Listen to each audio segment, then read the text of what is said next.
Hey guys, welcome back to the Elite Coaching Podcast. This is episode 18. We are joined by Mary Jo from MJ Nutrition. How are you? I'm really good, really good. Thank you so much for having me on today. Delighted to be No, here. awesome. I'm really excited for today's episode. A really good look into PCOS, as you know, MJ is a specialist in this area. We will call it. So, will you just give us a little bit of an introduction into yourself, what your business is, your ideal client base that you'll deal with, etc. Yeah, sure. So MD Nutrition, as you said, I'm a nutritionist. I have 7 years of science and nutrition education behind me. So a degree in human nutrition from UCD. Then I did a master's in personalized nutrition, which I guess really allowed me to work on a more individual level, really recognize that each one of us is completely different and our makeup's completely different. So like it's not a one size fits all approach. So I guess I've been doing that. I've been working in my own business for like about a year and a half, 2 years. And really in the last year, though, I've really kind of niched down into female health and even niched down in that realm to PCOS. I guess I've got my own personal reasons that I have PCOS myself. Right. So I spent a huge amount of time like researching that, which is why you kind of move naturally into that kind of thing. And then I felt I was attracting a lot of those type of clients. So yeah, I work, like, as I say, with those PCOS clients who've got any sort of hormonal issues, a bit of thyroid issues as well, and then fat loss can come into that too. Again, a lot of that will be seen with the likes of PCOS. And yeah, that's pretty much everything about what I'm doing. Really, I do that like in one-to-one coaching, and then as we were chatting there, going into the group kind of coaching way now, see how that goes basically. But yeah, that's how I'm working and who I work with at the moment, and really enjoying it. So yeah. And you have your own podcast as well, right? Yeah, the Female Health Podcast. So it's it's very much, it's a more, it wouldn't be like your podcast, which is more focused for coaches. It's very much for the Mary down the road kind of, who really wants to Awesome. Yeah. understand their hormones, to get to understand that. So it covers everything really. I have a wide variety of guests on it, from my own clients who've been on it, and plus like experts, and then also just people telling their own stories and stuff as well. Yeah. So, and then I do a good few solo episodes as well. So it covers an array of things under the female health umbrella. I think it's fantastic that you have the podcast and you have like your group coaching system as well. And it's just spreading the awareness about this topic, because as I said to you off air, the reason behind this conversation today was because I felt the lack of information, or lack of accessible information for people like myself, a health and fitness professional that just wants to learn a little bit more. Because we had, you know, as I spoke to you off air, a couple of clients land on my coaching desk where there was just some answers that I felt were quite difficult to, or sorry, some questions that I felt quite difficult to get the answer to. And just, I suppose, having a good understanding from, you know, coaching clients around just general health, coaching clients around fat loss. I think as coaches, we should all have that even baseline understanding. And like we spoke about, my first protocol of action is always to refer out. So it's always good to now have MJ on our side that we're able to just refer things to move forward with. Okay, so why don't we start off by giving us an insight, or giving us an introduction to what is PCOS? Yeah, so PCOS, people straight away jump to, it's a reproductive disorder, a reproductive issue. However, it's more metabolic endocrine dysfunction, and it starts to affect then the reproductive organs as a byproduct, surely. But it's more, as I say, a metabolic issue. So, firstly, to be diagnosed with PCOS, that's you need to meet 2 out of 3 of the following criteria. You either need to have irregular cycles and or anovulatory cycles. So I'll go into that in a second. You need to have high androgen levels, either on a blood test or clinical symptoms. So they would look like excess hair growth on the body and on the face, acne, and loss of hair on the scalp, and the kind of male androgen, male pattern area. So like the forehead and things like that. And then cysts on the ovaries. And that's the last thing. You don't actually need to really do an ultrasound if you've got the first two. That's you've got a diagnosis. So again, a lot of people presume that they have polycystic ovary syndrome because of having cysts on the ovaries. However, cysts on the ovaries are not enough. You need to get the other things, because there's other reasons you may have cysts in the ovaries, basically. And also, just to side note of that, I said the first thing I said either irregular cycles or anovulatory cycles, and that's the key. That's the really important part to note. You can have a period and not be ovulating, and that's called an anovulatory bleed, and that can happen a few times in a woman's cycle. But if this has happened quite often, that's something. So really understanding if you're actually ovulating, it's where you're not ovulating is the key, and there's a reason why you're not ovulating, and that's essentially what's PCOS is. And then there's metabolic issues with that. You're more at risk for cardiovascular disease when you have PCOS, type 2 diabetes, higher blood pressure. It does impact your fertility because you've got less ovulatory cycles. You've got high androgen levels, which is giving you a lot of other symptoms. Fatigue, weight gain is a big symptom, again, for some, not for everyone. And again, that's quite a common thing. They'll go to their GP, oh, it doesn't look like you have it. You don't look like someone who's got PCOS. Yeah. PCOS doesn't have a look. You can be slim, you can be big, or you can be any size. It doesn't have an actual look. There is that diagnostic criteria has to be fulfilled in order to tell you if you've got PCOS or not. So that's pretty essentially what it is in a nutshell, really. And like, it's really important, if you think someone has it, make sure they get those bloods done, like the ones that show your androgen levels. Another important one to look at is your LH to FSH ratio. So that's a key one. That's a really key one, because that will tell you most likely, because the LH to FSH ratio will be high. You'll have more LH to FSH. It should be 1:1 really, but like a lot of time I would see 3:1, 4:1. That your LH is constantly at an up level, a really high level, and that is the hormone that signals to your ovaries to ovulate and release an egg. That's constantly high. It doesn't have that surge just before ovulation. Hence, then you don't ovulate. So, those blood tests are quite important to get done. Just when you're looking at the irregular cycles, would you have a rough like timestamp that they might come in, or is it varied for every individual? Like, is it a 60-day cycle, 90-day cycle, or is it just very, very client dependent? It really is client dependent. Like, I can even say from my own experience, I would have went maybe 2 cycles in a year. Like, that's what it went to. And I could see that with clients. Then you'd have some would be 50 days, 60 days. And then like, kind of when you get under that 35-day, you're doing very well. Like with PCOS, that's quite good. And then between, like, ideally get it under 32 days. That's kind of the real goal. And then 28 to 32 days is kind of you'd be doing very well to get that if you've got PCOS and you were, say, at that 90-day mark, for example. Like, so you want to be having more than 8 cycles in a year. That's kind of the goal, really. 8 periods in a year. And that, again, someone might think that doesn't sound normal, but again, with PCOS, it's more difficult to get it. There's a lot more things that can put your cycle off, basically, and I can say that on a personal level, and from working with lots of women who have it. Would you say that's always one of the initial marker points people might notice in the kind of a step-by-step process of actually going to get the diagnosis done? It's that irregularity of the cycle, or would there be other marker points that they might notice first? I think irregular cycle is one thing that would get people to, maybe, okay, this isn't actually normal. They might start to realize that, like, and a lot of people might actually be like, oh, don't want a period, but it is, like, it's something we need. It's a marker of our health. They say it's the 5th vital sign. It tells us a lot about a woman's health. So yeah, that would be one thing. I suppose weight gain or difficulty losing weight is another one that would get a woman to be like, okay, we care about what they look like. So this is a thing, they might be trying dieting a lot and still struggling to lose weight. That would be another thing that might get them to check things out.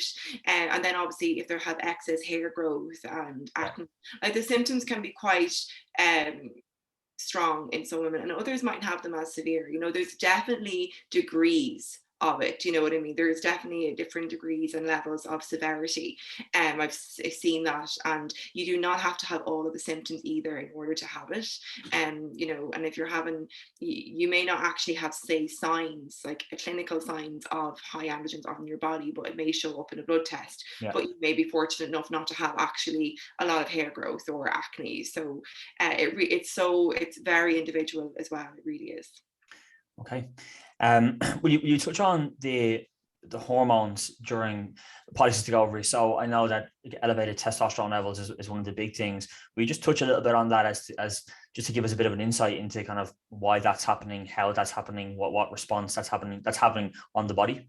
Yeah, so the high levels of testosterone start to come, you're not ovulating, so you produce more androgens as a result of that, but that's occurring because of higher levels of insulin.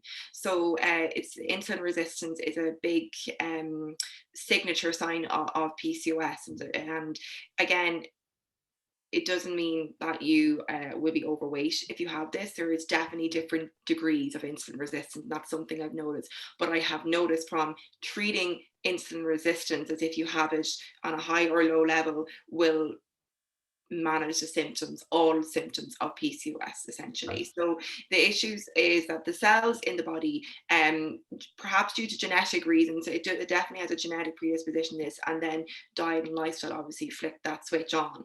But for whatever reason, the cells in a woman who has PCOS are be less sensitive to insulin, less responsive to that.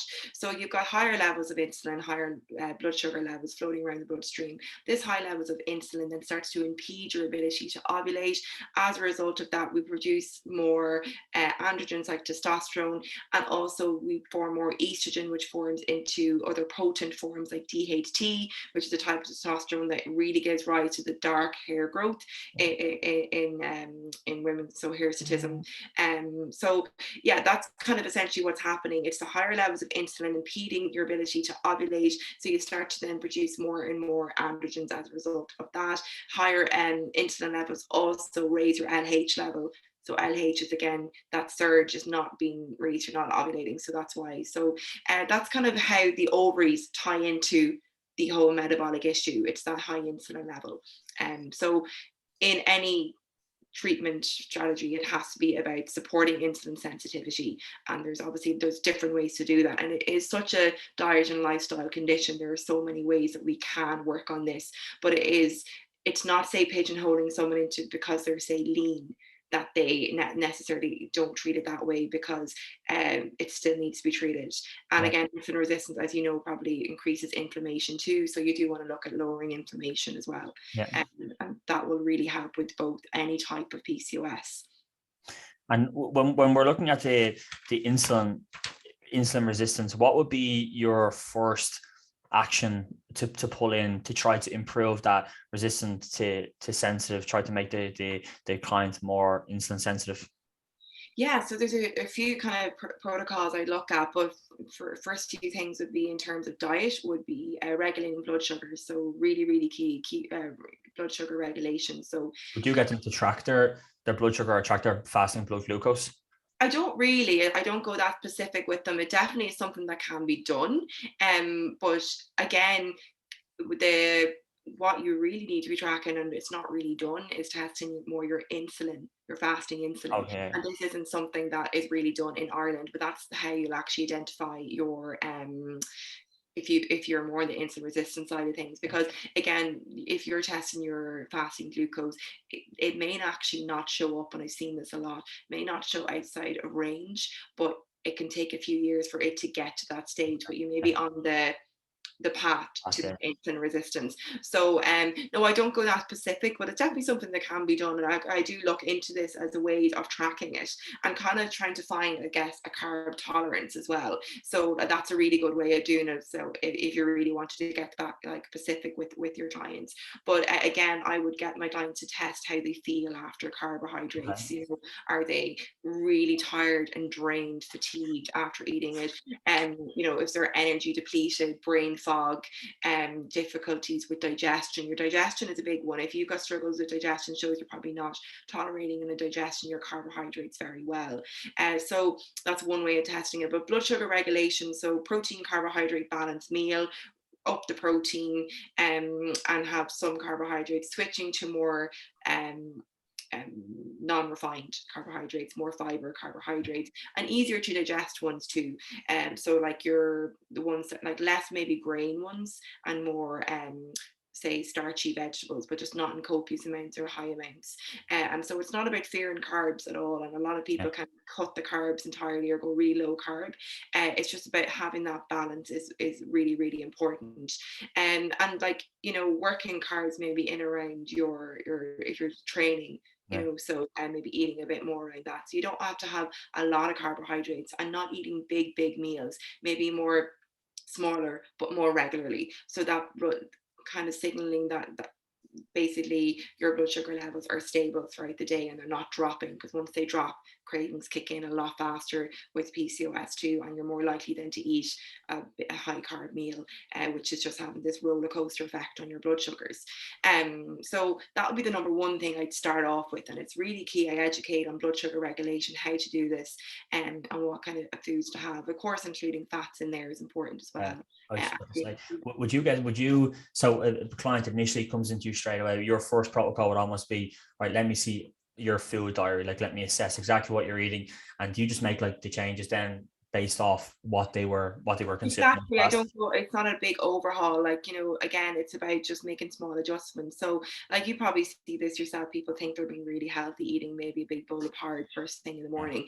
And it's not like porridge is an issue, but if they're having say 60 grams of oats with milk on top of that, it's carbs on carbs, there's no protein, there's no fats. So maybe it's about reducing that to say 30 grams of oats and then adding in say some protein and a little bit of fat. So that's a more balanced breakfast, and maybe adding some fiber from say berries or something, a lower carb fruit or low sugar fruit.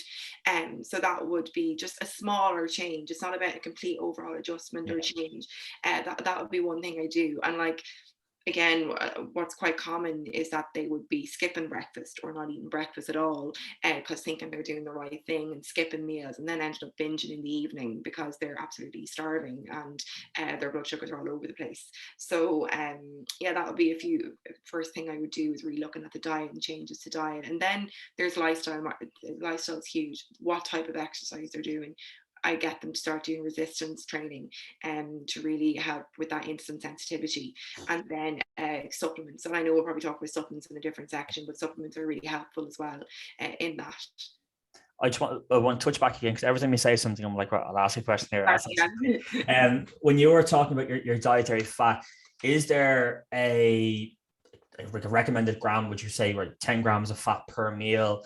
Or do you try to keep fat on like a very minuscule scale? Do you like to keep fat on a bit of a higher? Because I know you were saying that you like to scale carbohydrates back. So would you almost try to nearly mirror match their calories from the fat intakes? I know fats can play a huge role in stabilizing blood sugar across the board. So what would your protocol on the dietary fat will be? So the way I kind of educate them really on a kind of a plate level, like, so not overly common. A lot of them have come from maybe counting calories before and don't want to, and I'm okay with that. If they want to, they can, absolutely. But so my approach is moderate to high protein, moderate fat, and then low to moderate carbs.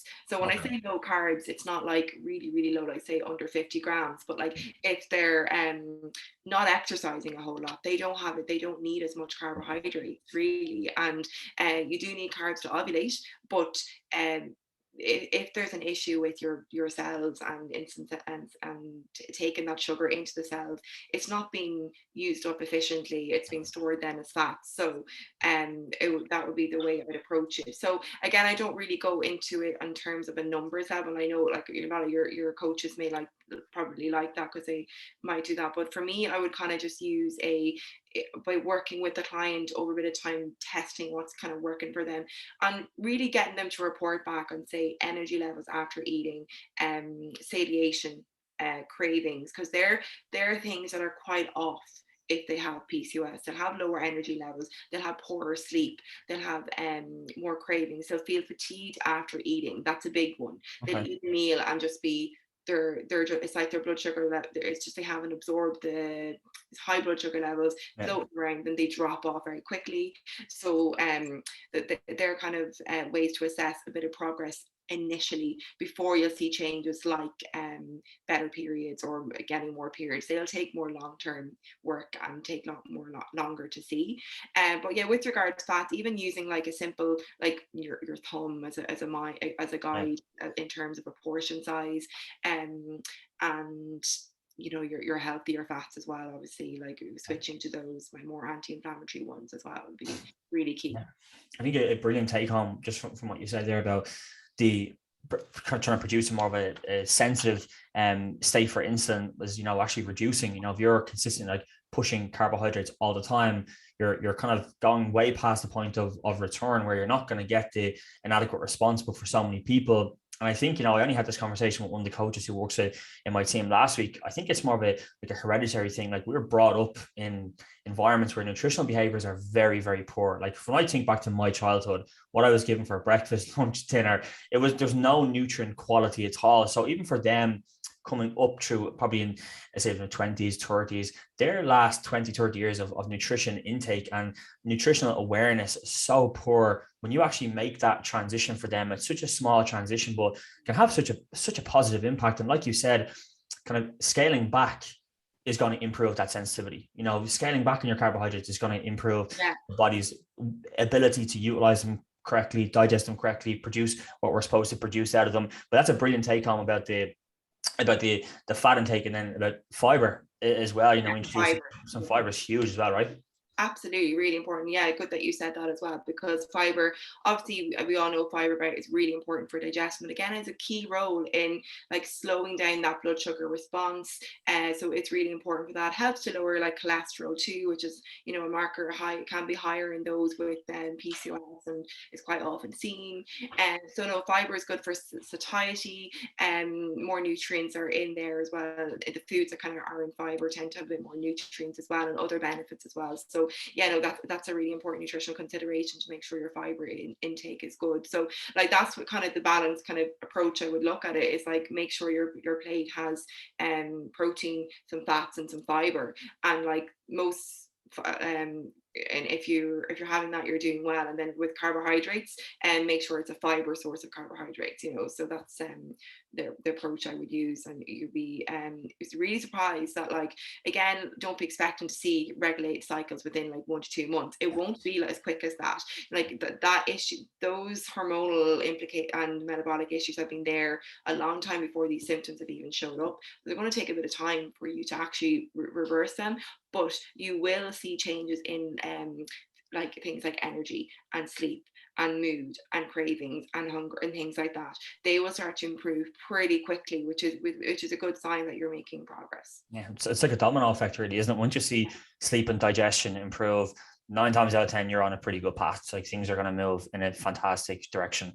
Just touching back to what when you're speaking about lifestyle considerations, is there anything else that you recommend, like anything around alcohol consumption, like very poor quality meals out, like if you're going to go for like a pizza on a Friday night, instead of recommending maybe go to a nicer restaurant, get a steak dinner? Is there any like smaller kind of niche things like that you recommend, just to help the process, even if it's 1% of a difference? Absolutely. Like, I'd always encourage them, like, again, with PCOS, they can feel that they're I see this a lot, is that they're in this restricted cycle and they think they can't have anything. So I wouldn't encourage that, because then that just gets us into this diet binge mentality. And then so it's very much about a bit of a balance. But like that 80-20 approach that most of us probably do use, really, in some regard. But no, I think with regard to alcohol, probably like if they reduce their alcohol intake, it would be ideal. But like, we live in a world where like alcohol is a part of our lives, and that's okay. If they drink, that's fine. I wouldn't say don't, but I'd maybe making some swaps, like lower calorie ones, things like that. Just less sugary cocktails, even things like beer and things like that would have more calories in them. So switching just to lower calorie ones and less sugary ones. I do always try to say, when they're going out for a meal, to try and include a source of protein. Share your fries, or get a side salad, or get some veg on the side. Just so, like, if you want the pizza, okay, go for the pizza, but instead of getting the pizza and the chips and all the alcohol, maybe you could share a pizza, and then you could get maybe a nice side salad on the side. Try to get some protein in there, maybe on the pizza, or you could ask for a little bit of protein on your salad. And so things like that. It's not about, again, I really encourage people to be able to enjoy foods, and that they're not in this restrictive mindset, but to, like, kind of like you said, be a bit more smart about it, and like don't approach like a whole pizza, fries, all the alcohol, and then everything else that goes alongside that. That would be kind of the approach I would use. So a bit of a smarter swaps there. That would be one lifestyle consideration. I don't know if I consider this coming under the umbrella of lifestyle, but stress is a huge one that I would look at, because again, your other stress hormone cortisol has an impact. It impacts your ability to ovulate, and it's involved in the PCOS conundrum and the syndrome as well. So a huge part of what I do in working with clients is ensuring that they're managing their stress and supporting them with stress management.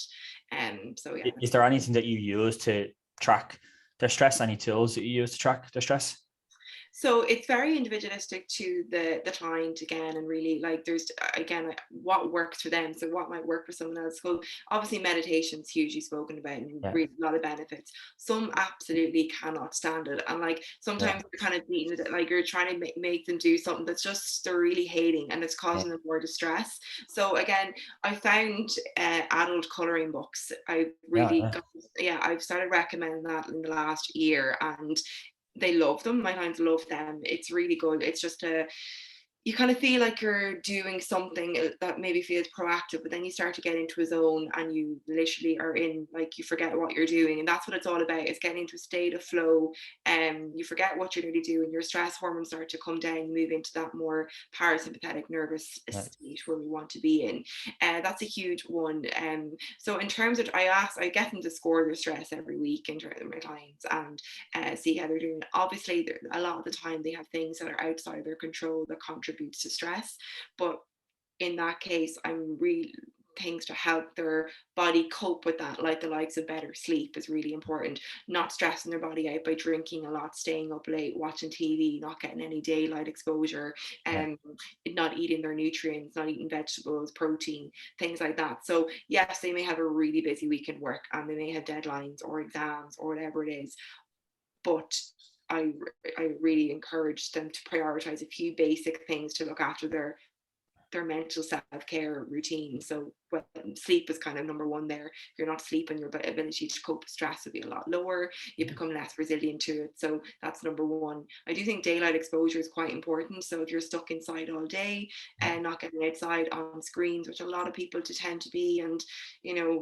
with lockdown and stuff, they were inside all the time, working due to like the demands of their job. But I really would encourage breaks outside and trying to get that light exposure, and then not skipping meals is another one. I really encourage that as well. So it doesn't seem that complicated, but at the same time, if they're done, it does help to cope with the ability to cope with stress. Absolutely. One of the first protocol for any client who comes into our business, no matter what the goal is, we run what's called the priming phase. And just fantastic to hear you speak about it. Just kind of gave me a little green light. Okay, I'm doing something right here. First thing we recommend for everyone is 60 minutes per day daylight exposure. We recommend either meditation and guided breathing or a kind of more inactive form, whether it be reading, a grounding session, because like you said there, and I think is a fantastic point, you can't recommend meditation and guided breathing to someone if they have massive deadlines in work and we're expecting them to sit in a relaxed, comfortable position and go through a guided breathing session. It's not applicable. But I love that reference of the coloring books, because we are enforcing what meditation is, the power to ignore and the power to shut off external surroundings. Reading's a great one as well. Like you said, reading's a really good one, and a lot of people enjoy that too. It's just really getting their mind off something, getting their mind onto something else. But just touching back to the daylight exposure, because one of the main reasons why we recommend daylight exposure for a lot of our clients is, regardless of PCOS, we try to massively improve insulin sensitivity, because a lot of what we do is, of course, body composition focused, and if we can utilize our carbohydrates correctly, it's half of the battle. But a lot of vitamin D can hugely play an impact on insulin sensitivity and insulin response, right? Absolutely. Well, in studies have shown that in PCOS, a lot of nutrients are lower. The nutrient status is lower, and that includes vitamin D. So that's involved in immune system, in lowering inflammation, in your body's ability to utilize carbohydrates through insulin sensitivity. So that's really, really important. So your ability then, a great way to get that obviously is some through food, but really through daylight exposure and sunlight exposure as much as we can. Even 20 minutes of, when it is better weather, of, I do say this, is 20 minutes of non-protected exposure before you put on your sunscreen. And then, because there has been some studies to show that 20-minute period that you're okay, and then you can put on your sunscreen after that, for obviously the to protect you against the UV rays and cancer risks. But that would be what I would say to get that vitamin D absorption. As well as that, it helps to regulate your circadian rhythm and your sleep-wake cycle, and lower stress hormones, and raises melatonin at nighttime, which will help you sleep better. So it's supporting that cycle as well. It is thought to help with up-regulating mood through increasing serotonin in the morning. So ideally, if we can get it in the morning, it's great. So all of these things have a knock-on effect too. And like, again, I suppose, like, when we're working on things in the body, like say PCOS, a lot of people straight away just focus in on the ovaries. It's not just that, it is everything. It's your digestion, your nervous system, your brain, the whole lot comes into it. So we have to look after all of the areas in the body. And so that morning light exposure can have such a knock-on difference on things like mood, energy, which in turn will affect your hormones. Yeah. Well, when you're looking at a client, we're just touching on stress here, I think it'd be important just to maybe have an aspect of, obviously training is going to play a massive role in that, right? We know obviously training is huge, but training causes a huge amount of stress on the body as well. Is there anything you'd recommend from a resistance training standpoint that people shouldn't do? Like, would you recommend training at a lower volume approach, or do you factor that really into their coaching considerations at all? Yeah, so firstly, I would say I'm not PT or anything like that, so I would be always suggesting they go work with someone who can guide them on that. But my approach would be, firstly, like, it really depends on where they're coming from. Like, a lot of the time, again, diet culture, whatever it is, it hit sessions and cardio, and really fast and intense cardio is what people tend to do with PCOS. And unfortunately, that's not as effective on its own, particularly as resistance training is. Resistance training is designed, it helps our body become more sensitive to insulin. As we create more muscle, we lose less fat. So our muscles are have more insulin receptors, and they're more sensitive. So we start to basically mop up our carbohydrates. We can afford to actually eat more, which is great as well. So like, it's a win-win really. You do exercise, but you get to eat more. You get to eat more carbohydrates too. Your body will start to use up that carbon as an energy source. So it's great. But what I would say is, again, depending on your starting point, I would really encourage just to focus on more slow, steady work. It's not really about building a massive amount of sweat. It's more about like really working the muscles quite well. And then adding, you do need to do cardio. It's not to neglect cardio at all, but your cardio doesn't have to be extremely intense. It could be moderate cardio, like say it could be playing tennis. It could be going for walks, a daily walk, a light jog. It doesn't have to be extremely intense. You're better to focus on say 3 or 4 weight sessions for about 45 minutes, maybe max. Really, you don't have to be really, really long either.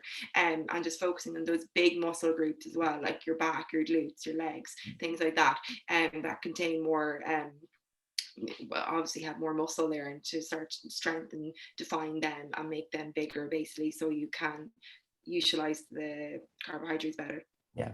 No, it's brilliant, because one thing that we really try to enforce with if we ever had a client who, let's say we had PCOS and we were coming towards symptoms of a cycle happening, the first thing we do is we decrease everything. Like, we massively put our foot off the gas from a training standpoint. And to be honest, with most clients who, even when we suffer with any sort of premenstrual tension, will always massively take down training volume just to do our part in lowering down stress. But I like what you touched on there about the cardio almost nearly fitting into their lifestyle factors as well. Like you said, go for a walk with your friend, go play tennis. It doesn't have to be, right, jump on a Stairmaster for 25 minutes. It can be, you can factor into so many other considerations just once they're active. That's the most important thing. Yeah, it just spread as you pretty much exactly like take even the things like probably James Smith always says, like just like take the stairs, that kind of stuff, like the escalator or the lift, things like that. Like just bringing in movement more into your day as much as you can, because we do spend so much time sitting.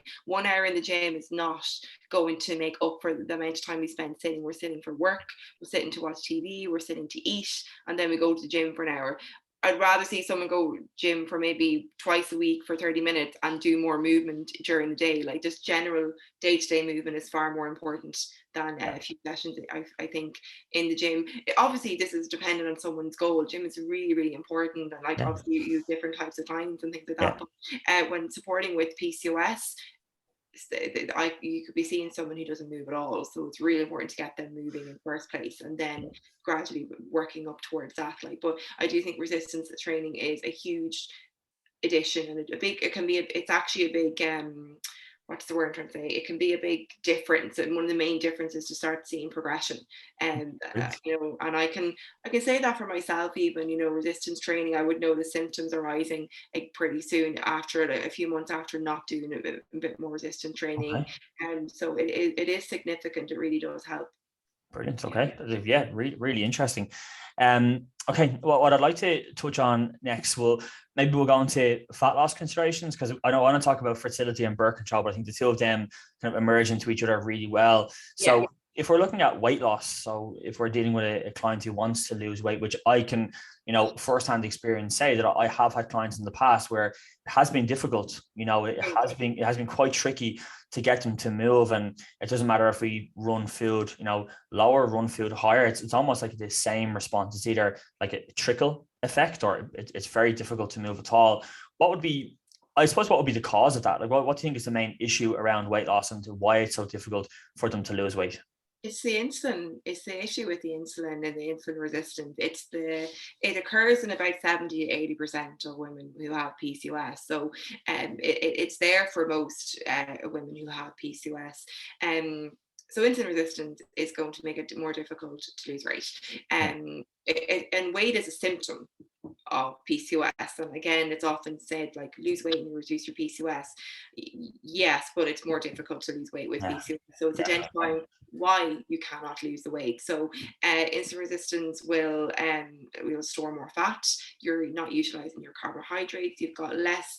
Your NEAT is lower because your energy is quite low, and you feel more fatigued. You're not sleeping very well. You've got all these other things, and then there's also the I suppose like the mental and psychological side of things as well. You can have lower mood, self-esteem, confidence, and less drive and motivation. All of these things can come into it too. So there's lots of different reasons why it is trickier. But I can vouch for that too. It's definitely trickier with clients who've got PCOS to lose, but you see a trickling, maybe a slight measurement reduction. Again, going back to it, the thing that I find makes the biggest difference is a really good resistance training plan. Really, really helpful. Might necessarily see much changes on the scale. Body composition starts to change, and looking at that hip to waist ratio is a good marker, for progress, or waist to hip ratio, sorry. That's a good marker for progress. The measurements around there, you want to see that become lower and lower, and so that's a kind of a sign that you're maybe more abdominal obesity, in more insulin resistant than say somebody else. So that's a really good one to see coming down. But yeah, it makes it more difficult to lose weight when you've got that inability to utilize your carbohydrates very efficiently. You've got higher levels of inflammation, which again even drives more insulin resistance. So all of these factors tie into it, and it does make it more tricky then to lose weight. And to tie into that as well, and there is about 25% of women who have got a PCOS have a thyroid issue as well, an underactive thyroid. So that can also be a big factor in inability to lose weight as well. Do you think there's I listened to a Loyal McDonald podcast a while ago, and he spoke about the elevated testosterone levels in females having an immediate correlation towards more psychological stressors, which may be leading to binge eating disorders. Did you ever notice a correlation between the two with PCOS clients? So higher testosterone leads to, or there's a correlation between it and psychological. Yeah, like it more maybe mental stress that might be leading into binge eating disorders, etc. Well, yeah, binge eating disorders are very prevalent in women who have PCOS. With PCOS, high testosterone is a big marker of it. It's one of the main symptoms. So, a lot of my clients have come from a history of having been in a diet restrict cycle. Binge eating behaviors are very, very common in it. Again, perhaps correlated. I wouldn't say it's so directly associated because of just testosterone, possibly, but there's probably other factors in there. I do still believe, or a huge, from my research and from working with clients, that that blood sugar regulation is a big factor. That, like, you have higher insulin levels, and then you've got your up and downs of cortisol, which are just wreaking havoc on, like, they're basically top tier hormones. If there's a hormonal issue, go back to your insulin, cortisol, and then you look at the rest, the thyroid, then you look at the sex hormones, and that includes testosterone. But you got to start regulating from the top down, or so insulin, cortisol, and they're the ones that, like, and that will tie in with, say, like ghrelin and leptin, like your hunger and satiety hormones too. So, like, if they're off, then the rest of them are going to be off somehow. Like, so that is going to trigger it's going to trigger you're more hungry, you're less satiety from food, the types of food that you crave is more sugary. Your body knows what it's going to give that instant bit of energy, but then straight away that's creating this cycle again and ongoing. And yeah, it does lead then to, if that's the type of food you're eating, they're more what's the word, they create that dopamine effect that you want more and more as well, and so that it creates that relationship with that too. And then there's, like, definitely, the impacts of the gut brain connection. Like, there is, like, dysbiosis is found, like that altered microbiome is found in women with PCOS as well, which of course then has an impact on, like, anxiety, mood, depression, all of those things as well, which in turn will affect your association with your body image and all of that too. So there's so many considerations. So I wouldn't say it's just one thing alone. The myriad of things, that it can come into that. I suppose when we're speaking about fat loss, when we've had someone from that binge restrict cycle, I firmly believe it's incurable, but it always lingers. You're always going to have some sort of an element to come back around, which of course is going to impede fat loss. And absolutely. Now, that's really interesting. And I like that approach of what you said, like, focus on the top and then work your way down through, and we'll focus on the first two, and everything else will come in to follow. Okay. So I want to touch on, I suppose maybe birth control considerations first, I think is important, because I think what I've maybe seen myself was not misdiagnosis, but would you maybe say some people have been misdiagnosed with birth control for polycystic ovaries, maybe with a loss of a cycle, and the first thing we do is put them onto birth control to regulate the cycle again? Do you think that's the right approach to take? Okay, so a few things on birth control. Firstly, what it does, it stops your own hormone production. You no longer ovulate. And so for a woman who has PCOS, they have already got difficulty ovulating. And then they're being given a pill that stops ovulation entirely. And then they're being told that this will regulate your period. And the issues I have with birth control is I suppose the discrepancy, or that you're not being, I suppose, sold the complete story about what it does to the body. It's stopping you ovulating, and it's giving you a withdrawal bleed. You're not actually getting a real period. And again, women think that they have a real period, and that's not the case. So when it treats it for as long as you're on it, or it manages for as long as you're on it, but that's not very effective, really, when you think about it. If you start to come off it, your PCOS comes back again, because you haven't identified the root issue. Is it insulin resistance, or is it inflammation, or is it maybe the adrenals? And, like, all of those things can come into it. You haven't got to the root of the issue. So in my eyes, it's not very effective. However, I'm not anti-pill. It's a solution for a short period of time. It can help manage the symptoms if you've got very, very severe ones, like really severe acne, or your hair growth is really, really bad, or you just yeah, they'd be the main reasons I can understand something going on. But if you've got an irregular period and you're being put on it to regulate it, that's really frustrates me, because you're not regulating a period. You stopped your own hormones, you're no longer making them anymore, and then when you come off it, you still have the same issues. The understanding I have, and from reading, I like the reason why women are put on the pill, from a healthcare and medical perspective, is that in PCOS, the endometrium, the uterine lining, is thicker. It's built up of more estrogen and other hormones that have built it up to be really, really thick. This increases your risk for uterine cancer. So the reason it's given is because it helps to shed that withdrawal bleed, shed that lining, and so you're reducing that risk. So there is understandable reasons. So some of my clients who are working with me get that scanned quite regularly to monitor the lining, and then they'll be given something then to induce the bleed if it's gotten very thick. But at the same time, and the other way to reduce that is to actually ovulate and start to make your own hormones and have your regular period yourself. So what can be done with the pill? You can be on the pill if you want to, if you are at risk for that, if you got a thick uterine lining. But I would also say to look at the lifestyle and nutritional considerations. Look at what exercise you're doing, look at your diet, and look at your supplements, because there's so much evidence and research now to show how much these have an impact on PCOS. So yes, if you want to be on the pill for a bit of time, and then you could start to come off that after you've maybe done 3 months of really good diet and exercise and supplement work. But that's my thoughts on the pill really around PCOS. It's a solution to and short term, but it does not treat it. It doesn't treat. You haven't identified the root issue. You haven't sorted out insulin resistance, which, as I've kind of discussed, is the main reason why you've got all these issues with your ovaries and your hormones.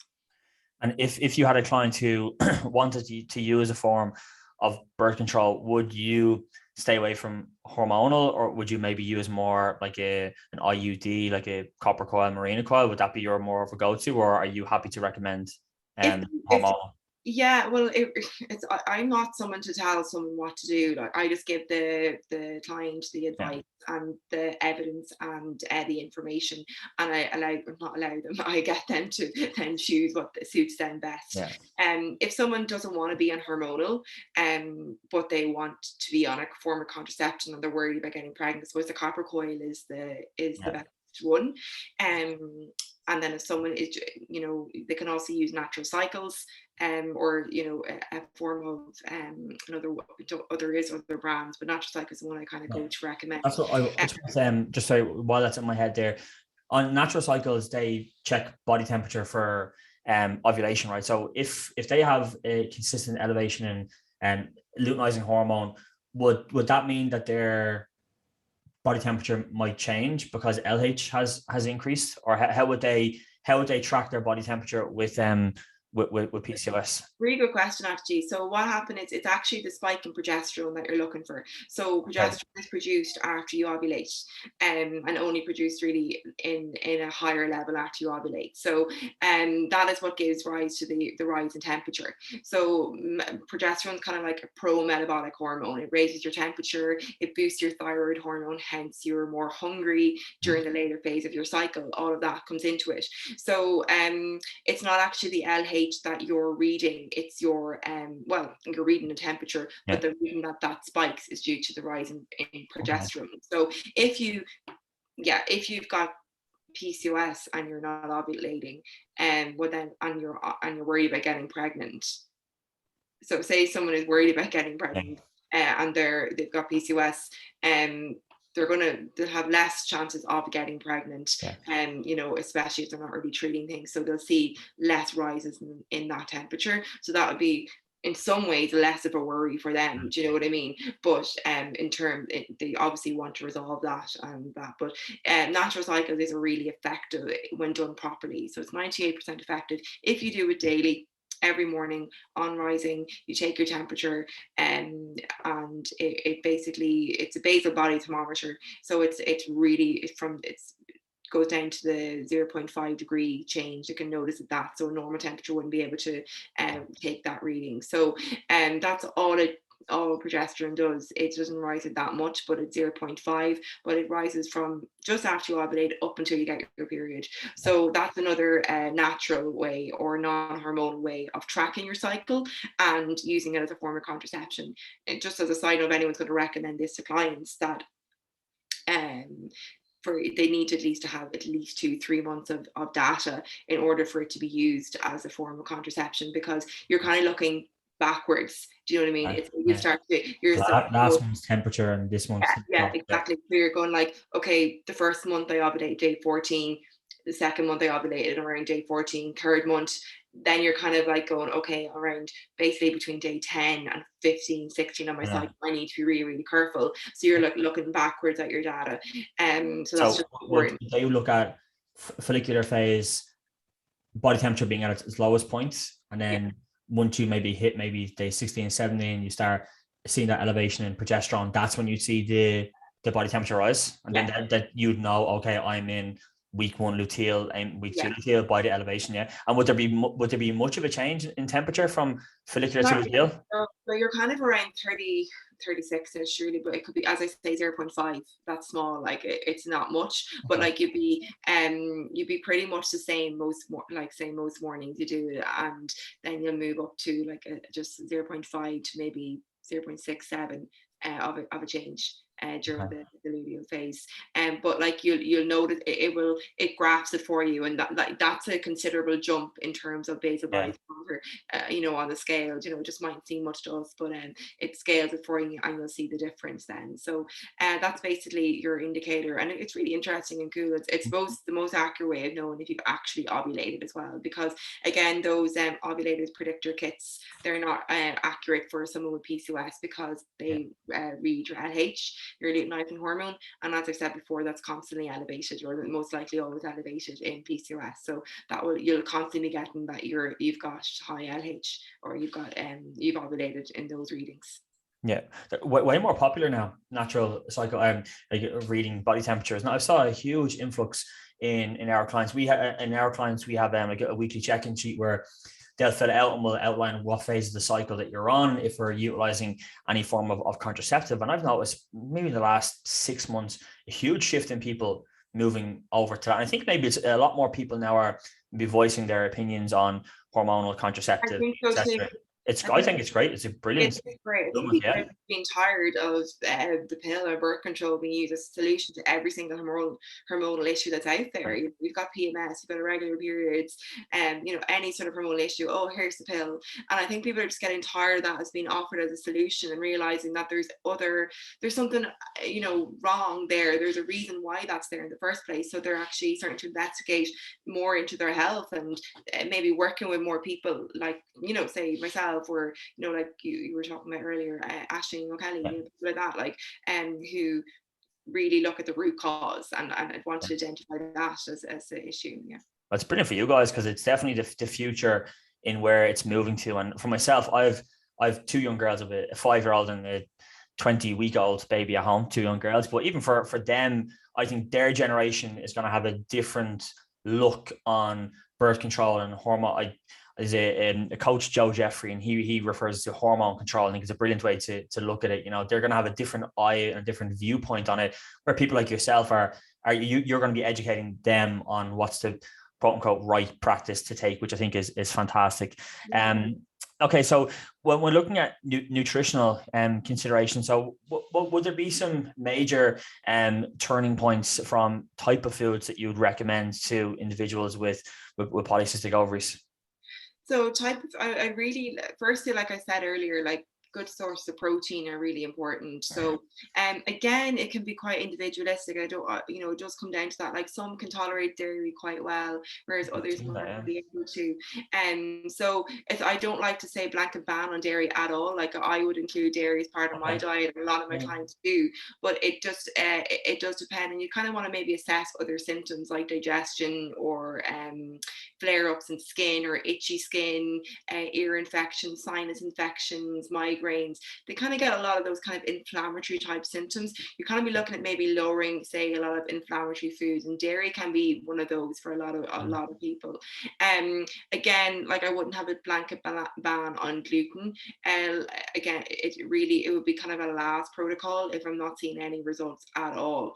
And so we look at maybe removing gluten for a short period and seeing if that starts to improve other symptoms, because again, gluten can be quite inflammatory for some people, not everyone at all. And like I've seen great results with people in terms of maybe not weight loss. It's definitely one of the harder ones to actually see a result in. It really is. But I've seen great results in terms of regulating cycles and getting more periods and starting to balance out the hormones. And then in turn, it will take time. We can start to get to a place where your measurements start to come down and your body composition changes.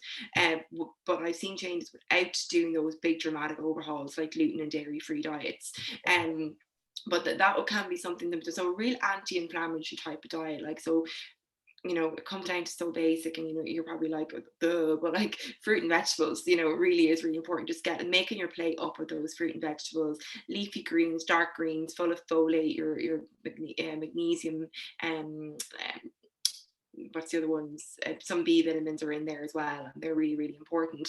And so then dark fruits and vegetables are really, really helpful for that. And then like kind of more starchy root vegetables I like to include.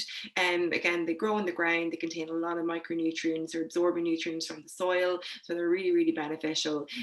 So that kind of being really the main kind of carb source I like. So like, your baby potatoes, jacket potatoes, sweet potatoes, carrots, turnips, parsnips, beetroots are great, and those kind of things. And then like they don't have to be like say a quarter of your plate, or like 30 grams or something like that of those carbohydrates. Good sources of protein would be like fish, your fatty fish, your white fish, and good quality meat as best as you can. Again, in Ireland we're kind of lucky with that, with our meat quality. Good quality eggs as well, and then of course including plant proteins and plant foods too is important. So like a mixture in there, like so your beans and pulses, nuts and seeds and things like that are really, really good too. So like Mediterranean style diet is probably the one to veer towards. It's the gold standard of the best diet for kind of PCOS management and for lowering inflammation and supporting insulin resistance. See, with I know we're going to touch on supplementation now, but with protein powders, do you recommend like whey protein? Because I know a lot of people do veer away from whey. Would you recommend a vegan brand, or are you happy to recommend whey protein to your clients? Again, I do think whey is great. It's highly absorbed, and utilized really, really well. And especially if they are doing like resistance training, it's like really handy, like for getting a good hit of protein in and being absorbed quite efficiently. Whey isolate would probably be what I'd recommend. It's probably the lowest amount of sugar in it. And again, like it's quality is quite good. So there is I'm going to go blank on the brand. There's an Irish brand that I do like to recommend. Optimum Nutrition, Cytec. Optimum Nutrition is ON, ON's usually the gold standard. They usually go with. Yeah, I think that's it as well. But they're good, and I know that it comes Kinetica protein. Sorry, grass-fed cows, so that is good. So we are looking at. We have got good quality animal products. So grass-fed cow protein, it's really good. It's more expensive, but it is good. And obviously that's great if you're someone who does well with your dairy and you're not too bad, and you've got, as I said, no signs really of a lot of inflammation. And then there is vegan protein, but I always go for a blend, not just one, so not just pea or not just soy. Go for a blend of them all together to get all of your amino acids. In terms of brands, I don't really have one really in favor for vegan. I think FemFuels do a range of the My Protein seems to be good. They have a vegan protein too, vegan blend as well. It seems to be pretty good. The beef whey isolates seem to be okay as well. And so just touching on the protein, would you basically assess their tolerance for? So like you were saying, if they had that dairy intolerance, they might see some flare-ups. Would you assess that first and say, okay, let's try an isolate, whey isolate? If there's no flare-ups, right, you have a green light to stay on that. If you see some flare-ups, right, then you'd make the decision to move them over? Yeah, I judge kind of on a symptom tracker first, and they start working with me. I kind of go like, what are their current symptoms that they do have? Like, is there other signs of inflammation? Straight away, I might go, okay, this could be obviously a highly processed inflammatory diet could contribute to that too, but also it could be dairy as well. So I'd monitor that from the get-go.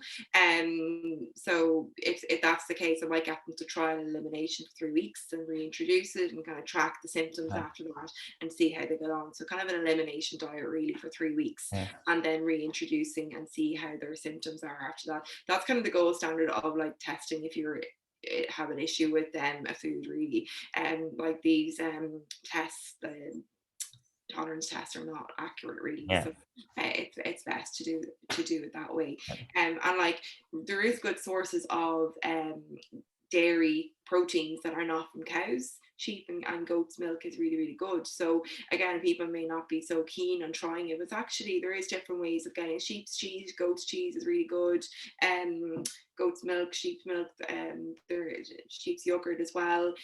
So it doesn't have to be completely vegan products either. If you do want to have some animal proteins or animal dairy products, it's the different proteins that are in cows and cow's milk and say goat's milk. So there's A1 casein is in the cow's milk, whereas A2 casein is more predominant in goats and sheep's, and this produces less inflammation. And so there's some people who cannot digest that A1 casein and produce more inflammatory metabolites afterwards, and that causes the reactions then. So I'd be monitoring it that way based on their symptoms when they first come into me, and then if they're straight away, like I would include dairy as part of their diet if they seem normal, but then I'm starting maybe to notice some issues with digestion or other inflammatory issues. I'd probably get them to even reducing it could be helpful as well, just reducing the amount that they do, because they could have copious amounts, some of their cereal in the morning, some in then a lot throughout the day with tea, coffee, lattes, cappuccinos, then they have yogurts and cheese sandwiches and all this. So maybe just start even reducing the actual amount that they're eating as well, and maybe switching up to better quality. Yeah, interesting. Yeah, I like the analysis of can just usually almost like the elimination diet approach. It's really useful. Okay, supplementation recommendations. Then, what would be your kind of go-to supplementation recommendations?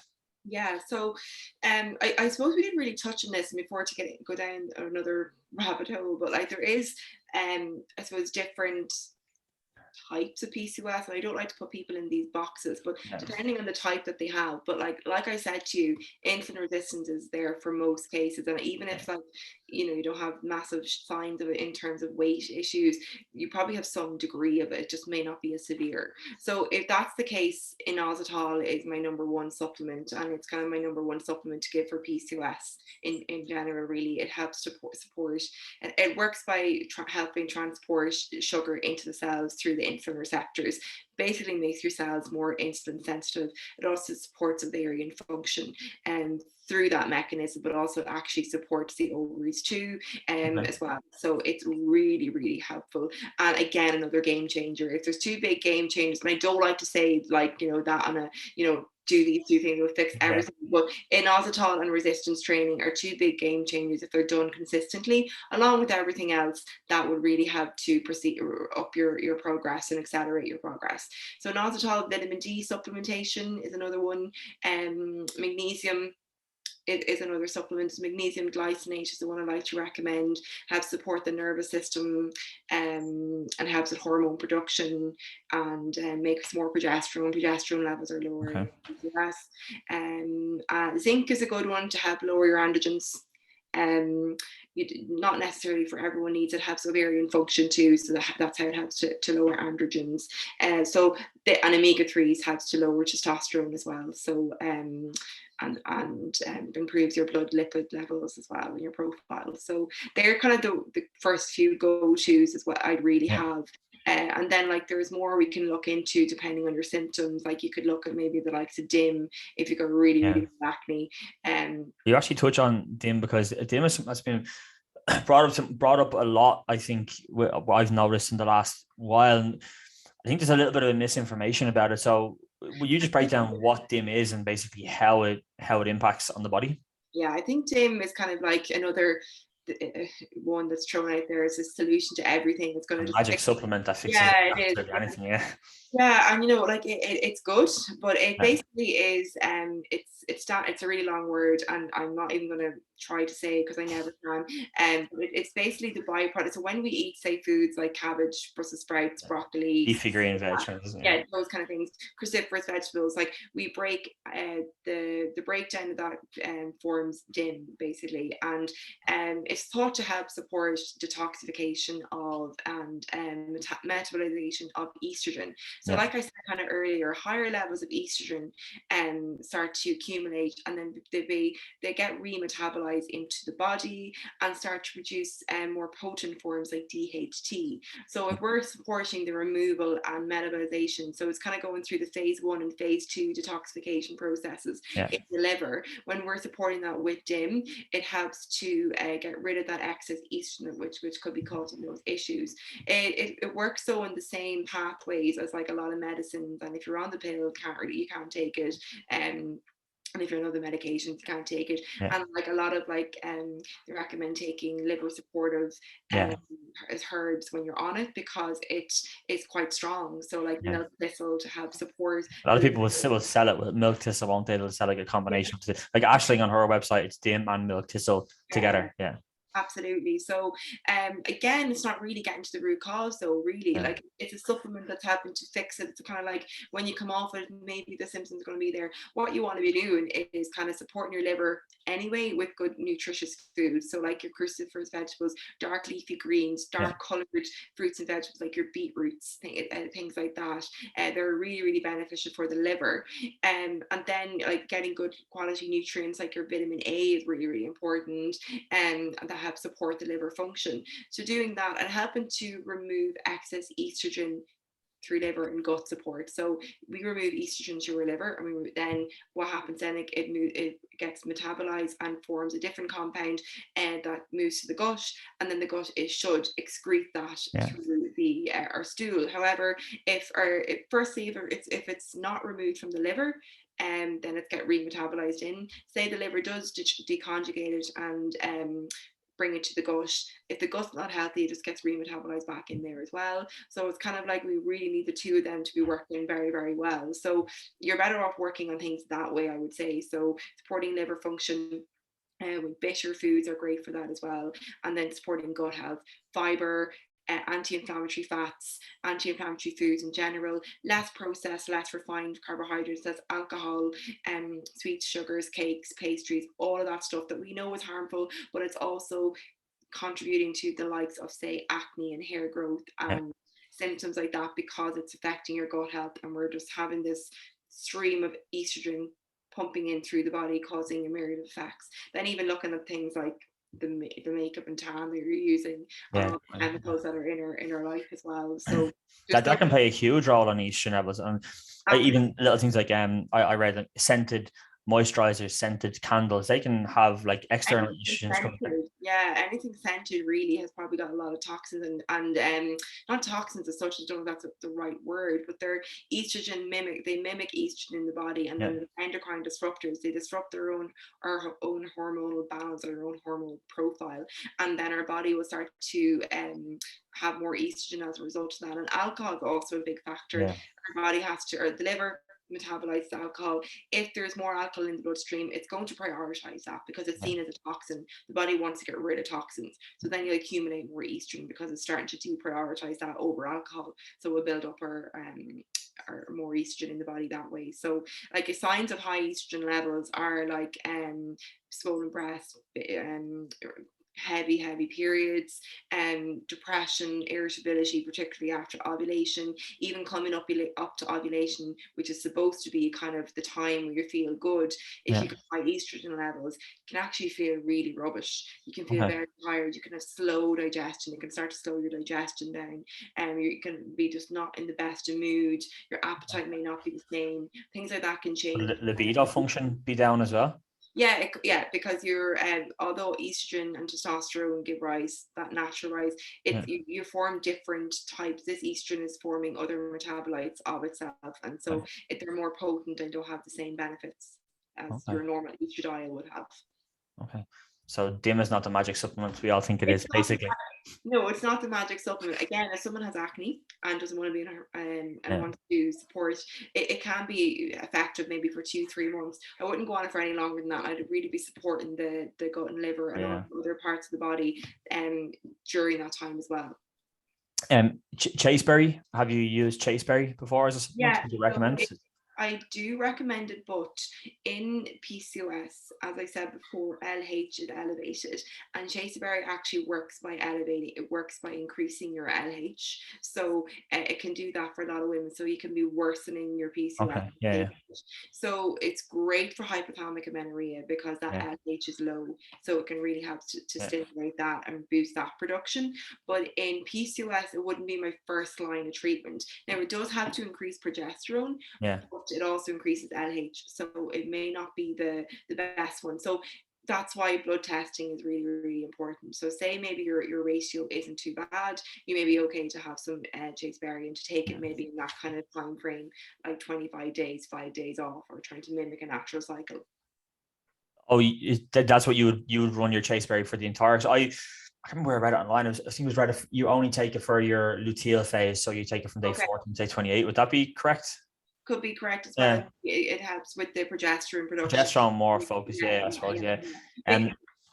Just as you were touching on blood test there, would there be certain marker ranges that you would look for in a blood test? Or I suppose maybe if we were sending a client for a blood test, what would we be asking for? Because now most blood tests, like a standard blood test, are not going to test hormone levels as well. Like, what would be the primary hormones that we would need to be testing if we're going to get bloods done? Yeah, so that's a really good question. So like I would really like I have a list of bloods on my page that I get people to look at, but like LH, FSH firstly, and like most people fall into the range is okay. It's not the range you're looking for, it's the ratio of those is really important. Okay. And your estrogen and progesterone, your testosterone, your thyroid hormone, really, really important, because you want to rule that out, because you can have issues with your cycle to do it, which is to do with your thyroid, and may not be PCOS, or you could have both. You can have PCOS and thyroid issues. So you want to look at that. You want to look at you do want to get your fasting blood sugars levels and your glucose, your HbA1c, to show if you are showing up for that. Folate, B12, ferritin, and prolactin, SHBG is your sex hormone binding globulin, and cholesterol as well is an important one to look at too, because that may be elevated if you've got PCOS. So that will give you a good picture of what's going on if you've got all of those measured.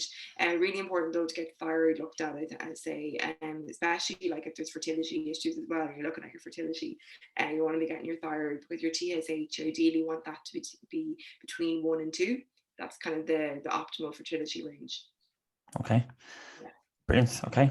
That's all the questions I have. Anything else you want to touch on before we wrap up? Because I think we covered absolutely everything and more, which was absolutely brilliant.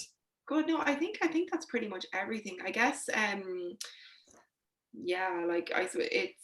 it's for everyone listening who works with PCOS clients, it's really trying to work with your client on an individual level, and really kind of recognizing their unique symptoms and their unique set of circumstances as well, and looking into their lifestyle, their stress, their sleep. Don't forget that, really, really important. And supporting the most nutrient dense diet that you can, and eating in that time frame of every 3 to 4 hours, and that can be just so helpful, because like you kind of said there at one point, like most people are coming from a place of pretty poor nutrition status anyway, so those changes can make such a big difference, when they're done more consistently and just more conscious and more aware of the choices that they're making. Okay. Just one last question before we wrap up. Just as you touched on it there, I thought it was a good thing to ask. When you were talking about, bringing clients in who've had poor nutritional backgrounds, and we then influx this new approach, do you have like a certain expectation rate that you'll ask of them? Like, look, if you give me 65%, because obviously it's a massive change for a lot of people, or are you like fairly set in stone and say, look, we have to get this kind of at 100% straight out the gate? I guess I don't have I wouldn't say I put it like an expectation rate, but I do like them to kind of like at the 80-20 approach, and I like them to get on that pretty much straight away. 80%, yeah. Yeah, I do. Like, I like them to do that. And like, but I meet them where they're at. Do you know what I mean? Like, if there's someone who has done, say, absolutely no exercise, or if they're a busy mum, or they're really, really stressed in their job, like, I'm not going to start kind of getting them to do loads of meal prep. And it's really about, like, where are the big areas of, like, if their breakfast is one that just never seems to be, like, you know, everyone just eats like a high carb breakfast, so straight away starting off your day, like, you know, in the way they shouldn't. So this goes for even if you don't have PCOS, we should be introducing protein and fats anyway. So you know, the PCOS diet, if you want to say that, is massively different to what we all should be doing anyway. We all should be leaning towards a Mediterranean style diet. Really, it is the kind of the gold standards. It's the one that's shown to reduce most disease risks and your death from most diseases. So it definitely is the one we should be veering and leaning towards. So yeah, like, I meet them where they're at, really. So everyone is going to be different, and it's important to be aware of that, I think. Yeah. Okay. Absolutely amazing. Just as a little wrap up, do you want to tell everyone where they can find you, where they can learn more about your service? Like I said, we always refer out. So if there was anybody who is listening that wants to seek a little bit more help, where could they find you? Where can they inquire about being helped by yourself? Yeah, so MJ Nutrition is where you'll find me on Instagram. Also got my website, mjnutrition.ie, and then the podcast, the Female Health Podcast, as well, if they even want to just listen to episodes. And yeah, so you can just either drop me a message on Instagram, or send me, you can book in a call with me on my website as well, or just email me. You'll find my email on my website, but it's maryjo@mjnutrition.ie. So it's amazing. Well, thank you very much for your time. I really appreciated that. Yeah, thank you. I really enjoyed it, and hope it helps. Right.